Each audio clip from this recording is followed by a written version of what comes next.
Singer for Star Playhouse presents Dick Powell, Charles Boyer, David Niven, Ida Lupino.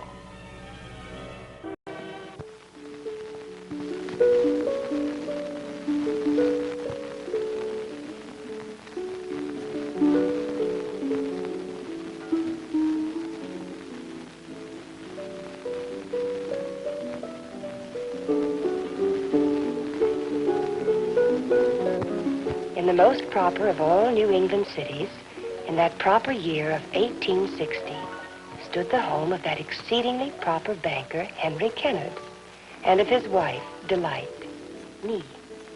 It was a very proper, very correct setting for the decorous mid-Victorian dinner party which had been planned. Henry! Yes, dear? Will you fasten me, please? Oh, come now, Delight. Couldn't you call Madeline? Madeline is busy with the dinner. What's the matter, Henry? Don't you like to button my buttons? It's not that I object to doing them, Delight, but there's always something indelicate about the way you ask. Delicate? Almost as if I were being invited to participate in something Rabelaisian. Why, Henry, that's lovely. Lovely. Really, Delight, sometimes I don't understand you at all. Sometimes, very little of the time, Henry. Of late, I must admit that's true. You're so full of, well, of... Impulses. Then you're not unaware of them yourself. Oh, but I'm young, Henry. And so are you. And it's spring. Yes, much too early, very unseasonable. Now, please hold still. Do you think I'm being overly sentimental, Henry? I do. Oh, dear, when you say I do, it gives me the most peculiar feeling. Peculiar? It's like I was a board of directors or a committee of some kind. Nonsense. Or maybe it isn't that at all. Maybe it's because it reminds me of our wedding. Isn't that a little inconsistent? Well, I don't know why that is what you said, isn't it? I do. I'm sure I must have, but that was 2 years ago, so I'm a little hazy. So am I. It all happened so quickly, I didn't have time to think. Mm-hmm. But lately I have, Henry. Have what? Begun to think a little. I'm glad. I hope this corset isn't too tight. Last time it ruined my dinner. You're referring, I presume, to the Harrington banquet. I couldn't eat a bite. You proceeded to tell why across the length of the entire table. I'm sorry, Mrs. Harrington, but I can't swallow your lovely poulet au champignon unless I loosen my stays. I do disturb you sometimes, don't I, Henry? You can be very disconcerting. Don't you ever have an urge to let go, Henry? Let go? Of what? No, I guess you don't. You better finish dressing. I'll be only a few moments. Henry, Yes, dear? what time did you say we'd expect them? 8 o'clock. And I'm sure Mr. and Mrs. Murdock are very punctual people. Are they important people? Very. Mr. Murdock is a railroad man. What is a railroad man, Henry? A railroad man, my dear? A man who builds railroads. Steam cars to compete with the boats between here and Buffalo. Railroad man is a man of courage and quick decisions. Daring, vision, and influence. My goodness, all that? Mr. Murdock has a plan for making use of the old Ohio road and linking our cities together from Toledo to Erie, even on to Buffalo. Well, that's nice.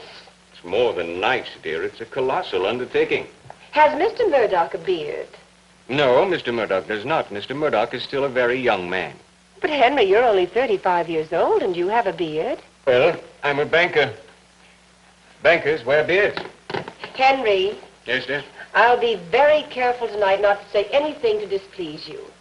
Thank you, my dear. That's extremely important tonight of all nights. What depends on it? What do you mean? Well, something always depends on my being careful not to say the wrong thing. What is it tonight? The fact is that I hope to have our bank finance Mr. Murdock's railroad. Oh, are you going to? And I said I hoped. But above all, I wish to gain the vote and influence of Mr. Murdock for Mr. Lincoln. Even more than you wish to finance his railroad. I do. Oh, dear, there's that I do again. Very, very disconcerting. I don't see why. Perhaps it's because I'm beginning to let things bother me, Henry. What sort of things? Lots of things. Why we don't share the same room like other people, for instance. What other people? Other married people. Our friends. You mean you've been discussing this with all our friends? Oh, no, Henry, not all of them. The reason I decided we must have separate rooms was so that my morning exercises wouldn't wake you up. Oh, but they do anyway. Do they? I'm always very quiet. Why don't you sit down? Must you walk back and forth? A lady can be told by her carriage. A lady can be told by her figure. Not fat, not thin, but rounded. You have nothing to worry about.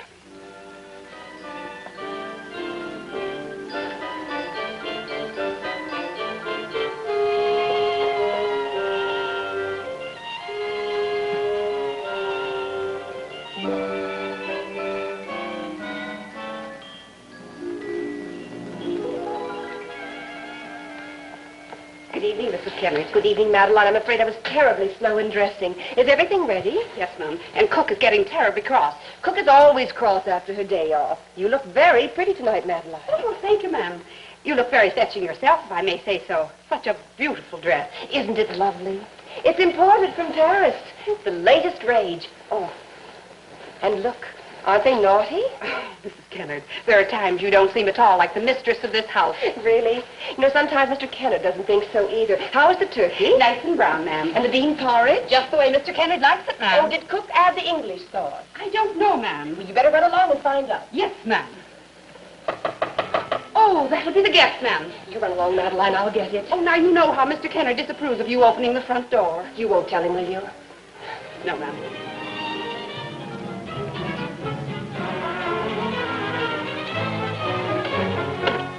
Oh. Good evening. Good evening. Please come in. Thank you.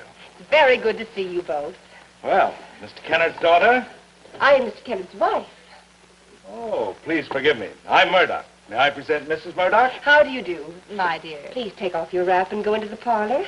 I'm so glad you could come. Well, it was so nice of your husband to ask us. Oh, Oh, I'm sorry. You'll have to excuse him, my dear. My husband hardly knows his own strength.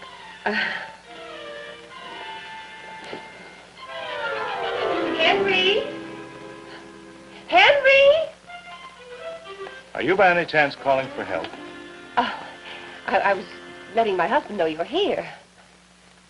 Fans are very flirtatious. Did you know that? I don't know what I know. What have you done to your lips? Oh, I tinted them with geranium petals Really? Why? to look prettier. Oh, come now. You? Oh, Tell me. Do they taste?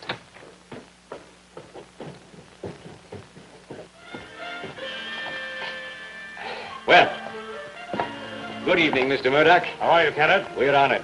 How's the weather been with you in Mayfield? Changeable, quite unpredictable, in fact. Tell me, Kennard, there's something extremely different about you. oh! Henry.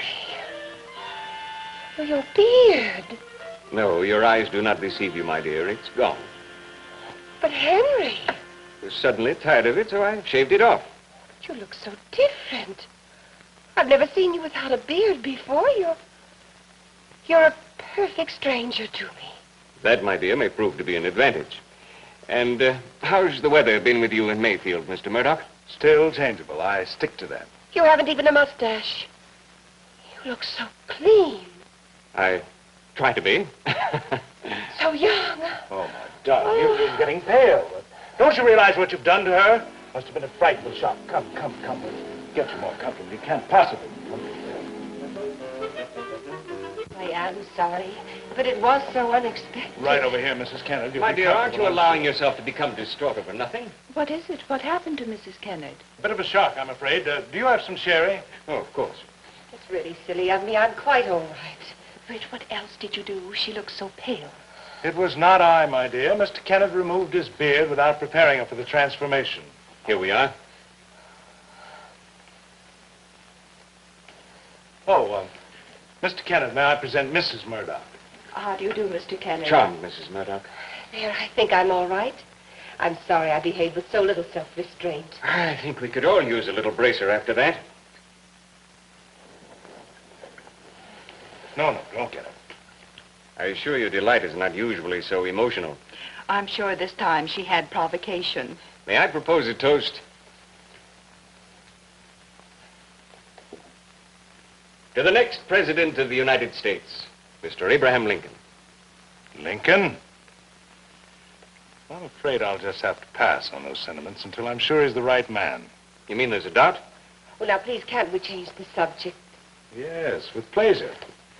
Kenneth, are you aware that you have a most beautiful wife and that she tints her lips with the juice of geranium flowers? Really? Well, that's quite enough, thank you. That's unheard of. But she told me. It's true, Henry. I did tint my mouth. Well, I hardly know what to say. Well, I knew that Mr. and Mrs. Murdock were important to you, and, well, that you wanted everything to be our best. The turkey, the apple dumplings, everything, so I just brightened up my mouth a bit. I simply cannot conceive of such a thing being important to you. Oh, it isn't important. It was just incidental, like having the curtains washed or the decanter polished. I hardly think it was necessary. Oh, but it was necessary, because I know that you want to finance Mr. Murdock's railroad so that he and his nice friends can vote for Mr. Lincoln. Delight, how could... Dinner is served.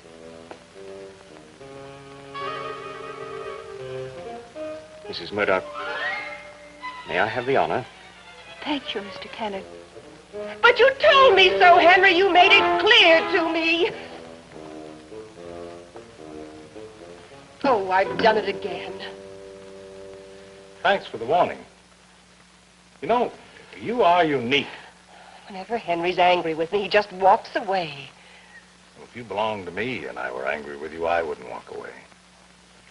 Mrs. Kenneth, you and I are impulsive, lawless people. We match. Father's beard, he's a perfect stranger to me. It's been an awful shock. Are you coming, Britt? Yes, my dear. You're as definite and straightforward as a child.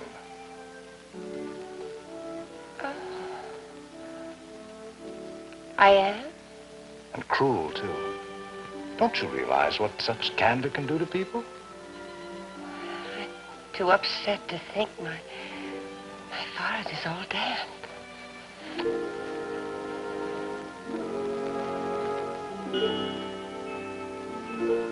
I'd give a lot to kiss you, but there is such a thing as honor. Oh, yes. Yes, there is. And you're my host's wife. They're waiting for us. Besides, if I kissed you once, I'd kiss you again, and that might take time. Yes, it might.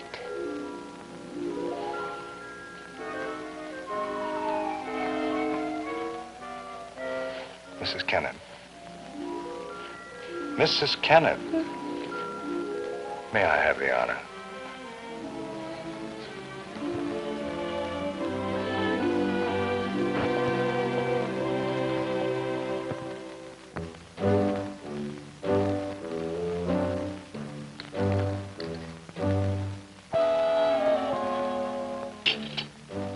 Did I ever tell you about the mongoose and the railroad coach? Oh, no, Britt, please, not that one.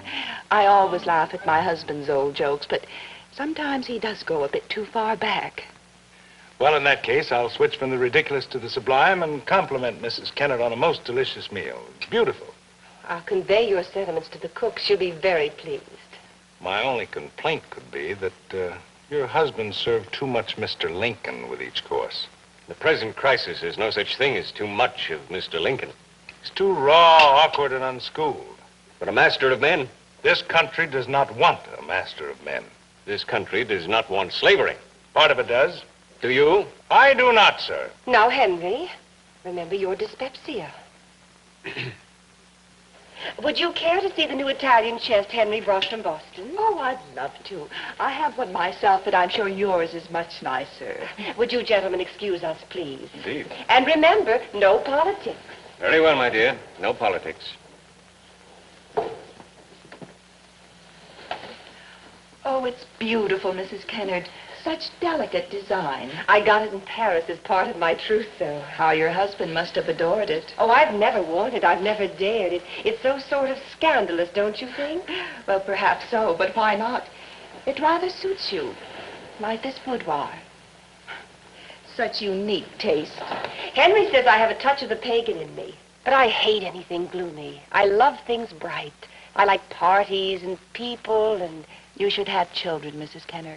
A whole house full. Oh, I've often thought about it and hoped. But Henry...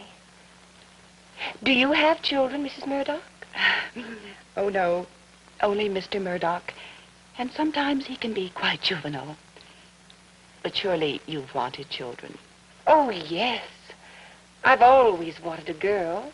Although a boy would be nice, too. Or even both. Doesn't Mr. Kenner share your hopes? Well, I don't really know. I've never asked him. Never asked. But, my dear, the most important thing in life. Yes, I know. But you see, our marriage is rather formal. He's just never discussed it. Well, then make him discuss it, my dear. Make him. Nobody can make me do anything against my will. That, Mr. Murdock, is something in which I pride myself. An admirable quality. Important quality in a banker, Mr. Murdock. A man who's entrusted with other people's money, other people's property, should not be susceptible to undue influence. He must be above suspicion and above reproach. I believe that it's this respect for integrity that's attracted me so strongly to Mr. Lincoln. You seem to have a high regard for tenacity also. I beg your pardon? Continually return to this rail splitter from Illinois. Mr. Lincoln has insight and courage. He came up from the meanest poverty, from a rugged frontier, it's true. Mr. Lincoln has proved himself to be a greater type of man. Than whom? Than Douglas. I tell you, Mr. Lincoln is not in this fight for himself.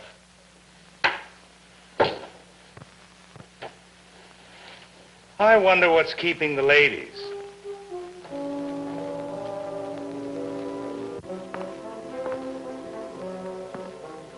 I see that you give me no alternative but to explain. Explain? Mr. Murdock, what my wife told you before supper was the truth. My bank does wish to finance your railroad, and not as a favor to you. Thank you. We go after business. It's good, legitimate business. In this case, revolutionary business, but we believe in the future of our country. Well, I'm very glad to hear that. However, you and I can come to an agreement on business downtown in my office. The reason I invited you to my home tonight, Mr. Murdock, goes further. It goes higher and it digs deeper than business. Go on. I invited you here tonight, Mr. Murdock, in order to try and secure your vote. Your great influence politically throughout the state for Mr. Abraham Lincoln. That you've made clear. So she did speak the embarrassing truth. She spoke the exact truth. And what were you prepared to offer me for my vote? I don't offer you anything. I asked you here in hopes I could persuade you. Don't be naive, Kenneth. When I deal, I deal. Deal? Do you mean that you'd be unscrupulous enough to bargain with your country's future? Don't be childish, Kenneth. You allowed yourself to become a Lincoln fanatic. I've had enough of this. Margaret! Margaret! Yes, Fred? Please come down immediately. And pray ask Mrs. Kennard to come with you. I'd like to say goodnight. We're leaving. Oh, but Fred, we just finished supper. Of that, I'm extremely grateful. Please get your cloak. But why must you leave? The evening's just begun. I'm sorry. We haven't even had time to look at the chest. I'm sorry, Mrs. Kennard, but I came here in good faith to have supper with friends, and I find myself in the midst of a conspiracy. Henry, politics, and you promised. I'm sorry, Delight, but... You do my husband an injustice, Mr. Murdock. I think not. I think so. He is too honest to conspire. He tries to reason. He believes so deeply in Mr. Lincoln himself, he cannot understand how others cannot believe. But I am not too honest to conspire, Mr. Murdock. And neither are you. That's true. I'm a man of my word. I believe you are. What we want from you tonight is the promise of your vote for Mr. Lincoln. You will see that we value our country above money. Do you? I have my own scale of values. Well, Margaret, this must be very painful to you. Please put on your cloak and join me in the carriage. But Mrs. Murdock wants to see the new Italian chest. She does? Yes. Where is it? In the spare bedroom at the end of the hall. Very well, Margaret. Go up and see it. Examine it well, ascertain whether or not it's an older Italian chest than ours, and then join me in the carriage. Now, see here, Murdock. Kennard, I'd appreciate another glass of port.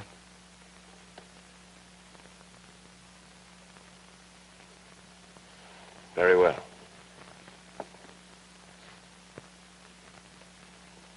Now, Mrs. Kennard, you admit that you're not too honest to consent. What am I offered for my vote? I mean, personally. What'll you give me for my switch to Lincoln? My influence? My vote? When I deal, I deal. I promise. You mean you'd accept the bribe? I said I'd give a lot to kiss you. Call it what you will. Come. We've only a moment. What if the moment wouldn't be worthwhile? It wouldn't be to me, I promise.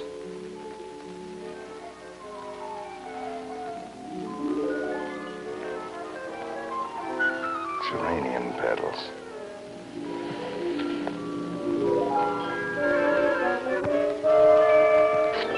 Your life. Murdock, get out of my house. Good night, Mr. Kennard.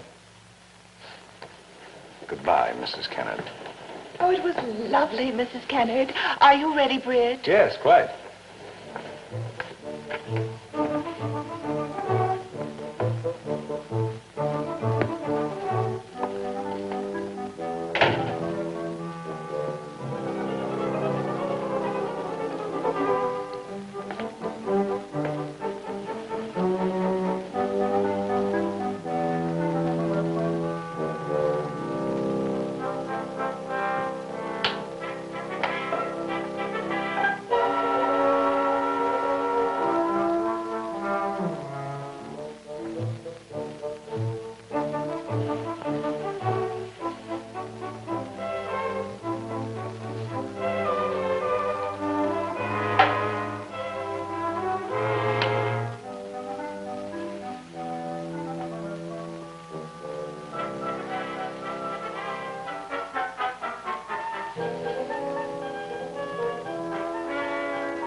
Henry, Yes? I want to talk to you. Explain. There could be no possible explanation.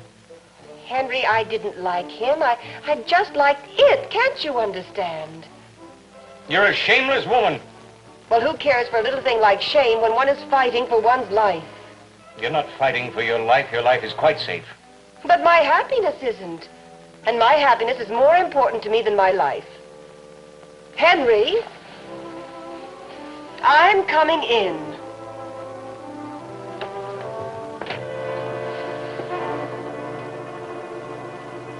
It wasn't the man, Henry. It was the... I was thinking of you. A moment like that, I keep seeing you abandoned to him. The sight seared my eyeballs. You cared. What am I made of, Flint? Of course I cared. I was sick with fury, envy, and longing. Longing? Yes. But I've always been bound by my own will. I've never abandoned myself as he was shameless enough to do. I've been honest and upright. Oh, but Henry, it would be right for you. It would be upright and honest if you really loved me. Not pleasantly, but terribly as I do you. Like not bearing to be apart. Pushing the clock ahead when you're gone to make it hurry. I even love the pillars outside your bank, Henry. I'd steal for you. I'd lie. Of course I kissed him. I'd do anything for you, Henry, anything. Now. Don't cry, darling. I love you, too. Desperately. You've been a treasure. Too delicate to touch. Something to set up on a shelf and admire. To cherish. Keep safe from harm. To look at. Not to touch. I love you more than anything in the world or out of it. And I revere you, too. But I don't want to be revered. I want to be kissed. Not like him, not for Mr. Lincoln, but like you and me.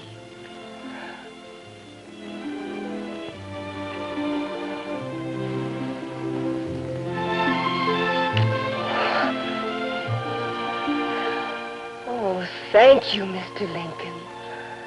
Thank you.